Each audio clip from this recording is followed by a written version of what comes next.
In het kader van onze taalkursus moesten we een project genaamd Suivi Vendeur uitvoeren, waarbij het doel was om gedurende 2 dagen een verkoper in de sector B2B te volgen.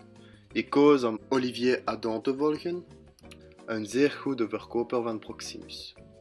Voor de eerste dag moesten we deelnemen aan een meeting van alle B2B-verkopers bij Proximus. Deze bijeenkomst bestond uit een presentatie van de doelstellingen die werden gerealiseerd in de loop van deze maand. Iedere verkoper werd ook beoordeeld naar gelang het geleverd werk. De nieuwe doelstellingen voor het einde van het jaar werden ook besproken.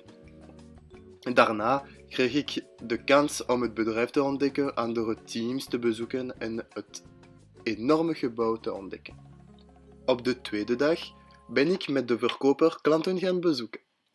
We hebben 2 belangrijke klanten bezocht. De eerste was Ronnie Roberts in Nijvel, een organisatie dat juridisch ondersteunt en ook deurwaarder. De klant had al in 2015 een voorstel gekregen van Proximus om zijn telefooncentraal te wijzigen. Het probleem is dat het aanbod niet conform was met de verwachtingen van de klant en het was dus noodzakelijk om in te grijpen, want het was al een langdurig probleem. Ik woonde het onderhoud bij. Ik heb kunnen zien hoe de verkopers de problemen oplossen en onder andere. Het was zeer verrijkend. Vervolgens zijn we naar Evere geweest om de tweede klant van de dag te zien, Traiteur Lauriers. Deze klant is iemand die veel strenger en nauwkeuriger is in zijn verwachtingen.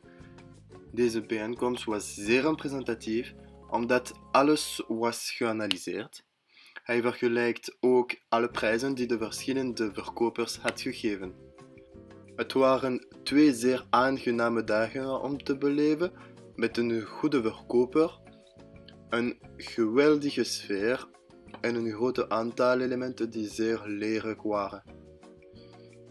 Ik had eindelijk de mogelijkheid om een echte onderhandelingen in de sector B2B mee te leven en ik heb alle stappen van een onderhandeling kunnen meemaken.